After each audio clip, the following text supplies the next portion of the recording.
Përshëndetje, unë jam avokate Revgjej Tola, jam mbrojtëse e viktimës akuzuese, megjithatë sot flas dhe në cilësinë e një gruaje dhe të një nëne.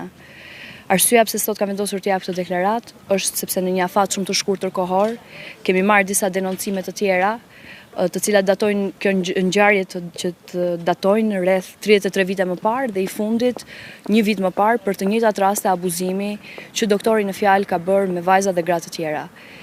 Sigurisht që ky është një rast i përsëritur dhe kjo e bën dhe akoma më të rëndë situatën dhe vetë ngjarjen, se si ka mundur të integrohet dhe të qëndrojë në një kohë kaq të gjatë një mjek në sistemin spitalor dhe të jap shërbime për individ të ndryshëm, vajza dhe djem në kushte të caktuara.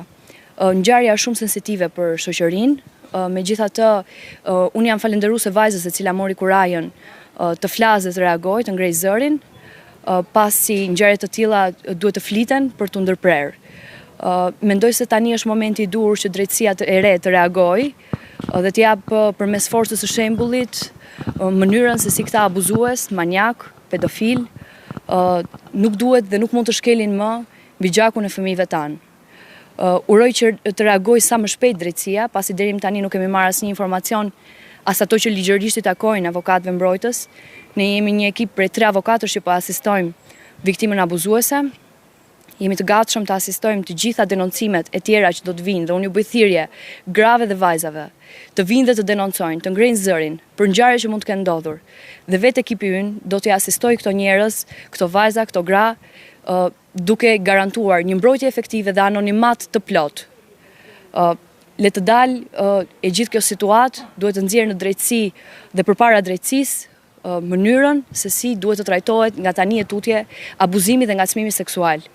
Një element i cili në Shqipërinë tonë po ndodh në ndom, e megjithatë nuk merr masat ndëshkimore të caktuara sipas legjislacionit, por përfundojnë duke ja hedhur, si të thuash, veprave penale të tyre me një arrest shtëpie. Zonja avokate, ju folët në përgjithësi për rastet e ngacmimit seksual, ndërkohë që konkretisht për mjekun që është vënë në akuzë, keni ju denoncime apo denoncimet i kanë kaluar organeve ligjzbatuese? Për çfarë denoncime që keni fjalë? Dhe bëhet fjalë për denoncime dhe akuza ndaj këtij mjeku? Bëhet fjalë për akuza dhe denoncime ndaj këtij mjeku. Kanë ardhur në studion tonë ligjore. Janë akuza të cilat datojnë për ngjarje e para fillon rreth 33 viteve më parë. Dhe më e fundit që ka ardhur është para një viti. Sigurisht që mua më duhet të ruaj anonimatin, këto denoncime janë duke u trajtuar nga studion ligjore para se të shkojnë në strukturat përkatëse të drejtësisë. Çfarë kërkoni ju për rastin konkret? Ne duam të faktojmë që ky rast është një rast i përsëritur dhe se ky problem nuk qëndron vetëm tek mjeku. Kemi të bëjmë me një strukturë spitalore e cila nuk ka ndërmarrë asnjë hap për të bërë një hetim administrativ edhe pse ka pasur çdo indicie të mjaftueshme për të mos e mbajtur më këtë mjek në atë vend pune ku ai ka pasur mundësinë të shfrytëzojë dhe të përdor njerëz në kushte vulnerabël. Edhe një detaj, jeni indicje se nuk është i përfshirë për rastet e ngacmimit vetëm ky mjek, po dhe personel tjetër, qoftë edhe i mesëm apo për këto element nuk mund të përgjigjem. Jam pjesë e hetimit. Rasti i fundit? Çfarë dini për rastin e fundit? Rasti i fundit është një rast i një vajze të re. Është, me sa duket mjeku ka pothuajse të njëjtën praktik pune me të gjitha vajzat që i vinë. Jemi duke e trajtuar, duke mbledhur provat e nevojshme për ta depozituar në polici dhe në prokurori. Ju me dosjen, nëse po, çfarë ka?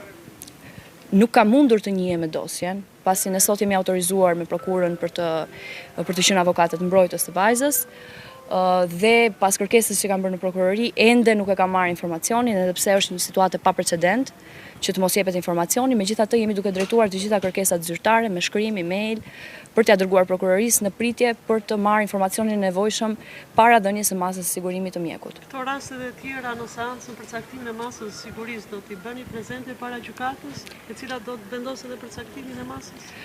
Ne po punojmë për t'i bërë prezente, sepse ajo që ne duam të ndërtojmë në mbrojtjen tonë efektive është të japim të kuptojmë që ky është një rast i përsëritur, pra nuk është një rast që ka ndodhur një herë dhe kaq.